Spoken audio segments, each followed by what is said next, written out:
According to the Climate Change Catastrophe Report by Corelogic, roughly $56.92 billion worth of damage was done to residential homes from large natural catastrophe events in 2021. Corelogic's principal, Tom Larsen, said, by leveraging granular data for the increasing frequency and severity of catastrophes, we are able to see that more than 14.5 million homes were impacted by some degree of natural hazards in 2021. That's roughly 1 out of every 10 homes in the entire US. To me, that's just an absolutely staggering number to see. You might be thinking to yourself, well, where I live, we don't have to worry about these natural catastrophes. I would say to think again, because I was one of those people who thought that for such a very long time. So I live in southeastern Pennsylvania in a small town called Downingtown. We're about 35 miles-ish west of Philadelphia. Until this past year, I was of the mindset that we don't live in an area with many forest fires or tornadoes, earthquakes, things like that. So what do I have to worry about, right? But I didn't think about the fact that we do get a fairly significant amount of tropical storms and hurricanes, which brings flooding. I have a rental property that is in the flood zone, and I've gotten water in the basement before, but nothing very substantial that we couldn't deal with. So fast forward to September of 2021, Hurricane Ida came through, and we got that once in a 500-year flood, which was 10 inches of rain that left our little ranch home significantly flooded. The water actually came up to close to 2 feet in the main living area. After months and months of renovations and over $100,000 in damage done, we were finally able to put the house back together. I say this because it doesn't matter where you live in the US, you can be affected by climate change and the ever-increasing severity of natural disasters. I do want to say this before I get into the details of the video, because I'm not here to discuss whether climate change is man-made or to get into anything political. The climate has always been changing ever since Earth was created. That's a fact. What is also a fact is that the storms we are witnessing and experiencing today have been increasing in frequency and severity. This video is only going to focus on how climate change and natural disasters will affect housing in 2022. In order to talk about how it can potentially affect housing in 2022, we have to take a step back and look how it affected housing in 2021. As mentioned earlier, I will be pulling most of my information for this section from the 2021 Climate Change Catastrophe Report by Corelogic. So who the heck is Corelogic?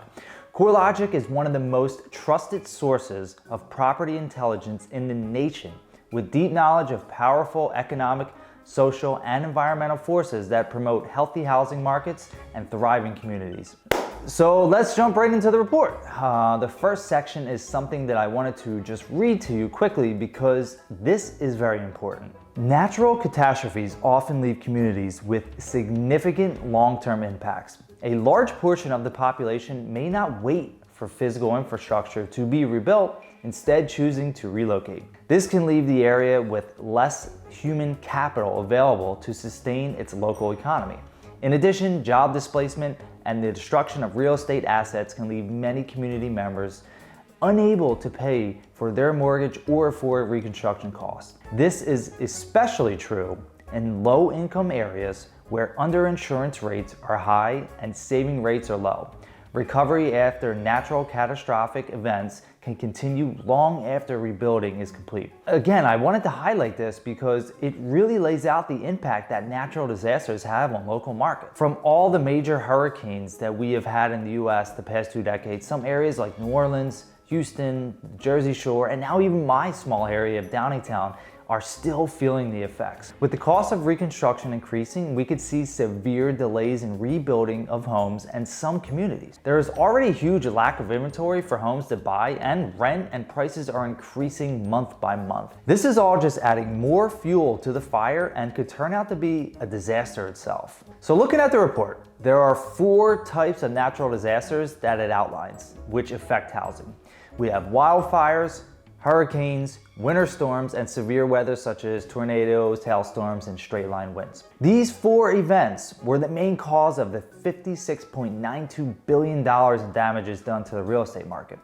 Wildfires accounted for roughly $1.46 billion in property damage, with the main areas affected being California and other western states. About 4,100 homes were affected last year by wildfires. Next, we have severe weather, which was estimated to have done $7.46 billion worth of damage. The main areas affected here were the South, the Midwest, and parts of the North. From tornadoes to hailstorms to straight line wind events, roughly 563,000 homes were impacted in 2021. The Midwest tornado outbreak on December 10th and 11th was the deadliest December outbreak on record. Next up, we have hurricanes, which has affected the southern states of Mississippi, Alabama, Louisiana, and Texas, and also northeastern region, including the Jersey Shore area and Pennsylvania. In 2021, roughly 1,233,000 homes were affected by hurricanes, which did about $33 billion in damage. And lastly, we have winter storms, which affects the Northeast, Midwest, and parts of the South. Winter storms impacted the most amount of homes, 12,700,000 roughly, and causing $15 billion worth of damage. So as you can see, these natural disasters are no joke and have a huge impact on the entire country. Not only does it cause property damage, but it also impacts homeowners and renters' wallets in a different way. Another aspect of these natural disasters is how they affect insurance premiums and how they will affect them in the future. So here's a quick example for you. Natural hazards, in addition to other factors, are elevating risks and costs for insurers and for homeowners, as indicated by the increase in total written premiums.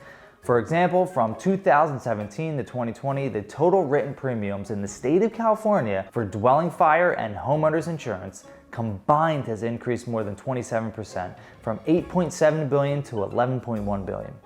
To make this even more local and personal, my insurance premium now on my rental property has already gone up as they're trying to recoup the costs that they had to pay out for the reconstruction of our home. Fortunately, I am in a position to be able to weather these increased premiums, but what about those who aren't? This is going to negatively affect their lives and it will continuously repeat the cycle. Whether your costs for home or rental insurance rise in 2022 and by how much will depend on your carrier and where you live, says Robert Ladziak, Director of Insurance Intelligence at J.D. Power & Associates. But yes, we are going to see prices go up for coverage. A large number of insurance companies have sustained huge losses from recent natural disasters. Some of these companies may even start not writing policies in certain areas. The big question is, how much extra will these premiums cost? No one knows for certain, but one expert, Dick Levy, president of Hanover Agency Markets at the Hanover Insurance Group, thinks that they will go up about 8 to 10% this year, which is higher than the general inflation rate. Again, all this is just compounding onto itself and will cause much more hardship for homeowners and renters. So what does this mean going forward in 2022 and beyond? Well, I wish I had a crystal ball that could give me the answers to that question, but I don't. With these storms increasing in severity year over year, I can comfortably say that I think the amount of property damage will continue to increase. Also, unless something major happens to curb these events, we can expect more of the same. What does that mean for you as a homeowner or a renter? That's another great question and something to consider. I would say that if you live in an area that is more prone to be affected by some kind of natural disaster, that you are communicating with the right insurance providers, ones that can help you if something bad happens. I know that you may have to pay a little bit more on your premium, but it's going to help you sleep at night knowing that you are properly protected. Nothing is worse than having a home damaged by flood or hail or strong winds and not having the right insurance in place, which a lot of my neighbors had to endure, unfortunately. So make sure you're properly protected and know what is available to you for natural disaster insurance. I hope this helps you to think a little bit more about ensuring that you have the right protection in place for your home.